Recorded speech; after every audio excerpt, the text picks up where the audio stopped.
Oh, didn't see you there. I was just reading about the history of Geneva. Did you know that Geneva is an all-American town? Neither did I. But I bet there's a lot of things you didn't know about this town that you call home. So we decided to put a little video together to fill you in on Geneva's tourism, agriculture, and manufacturing industries. Now you're going to be accompanied throughout this journey by myself and the velvety smooth voice of John Marks from the Geneva Historical Society. Do you have your popcorn? I hope you do. Now keep your arms and legs inside the car at all times and enjoy the ride. I'll see you back here at the end of the video. Agriculture was the reason that everybody came here. It was the reason that the Native Americans put their towns around here, the abundance of trees for firewood, fruit trees and nut trees, and to say nothing of animals and fish and everything else. So really, agriculture has always been the number one reason. In 1792, European settlers began to move into the region after Pulteney Associates hired Charles Williamson as an agent to promote the development of the area. Enticed by the fertile land, farmers from areas such as New England, Maryland, Virginia, and eastern New York answered Williamson's call and began migrating to the area. Throughout the 19th century, the village of Geneva was a nursery and agricultural community. Exploiting the rich soil of the Finger Lakes, plant nurseries became one of the first major businesses. Prosperous and bountiful, these nurseries were large contributors to Geneva's economy. By 1875, more than 8,000 acres were dedicated to growing flowers, shrubs, fruit, and ornamental trees.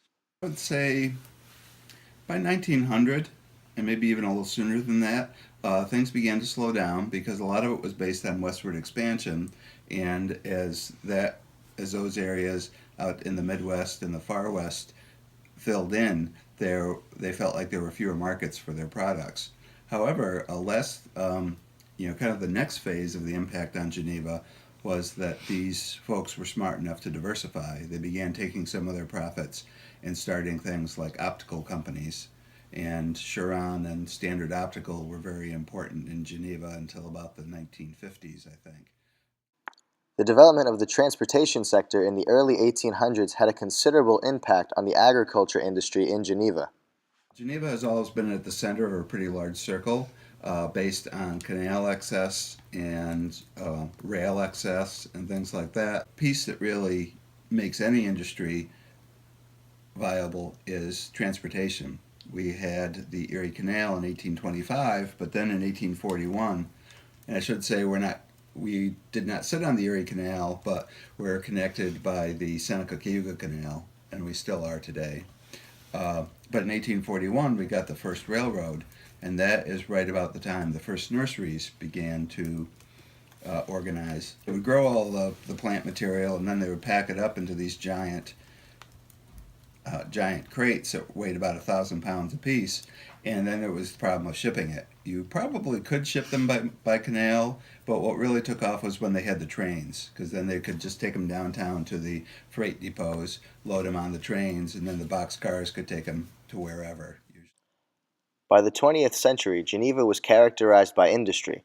While businesses began to take root prior to this time period, it was not until after the creation of the railroad that industry and manufacturing began to flourish. Carriage makers, foundries, machine shops, sawmills, and spoke factories spotted the area, with Exchange and Castle Streets serving as major business access points. We had stove companies moving here and Patent Cereals, and it's an egg processing company and things like that. And that lasted up until about the 1950s, definitely by the 1960s.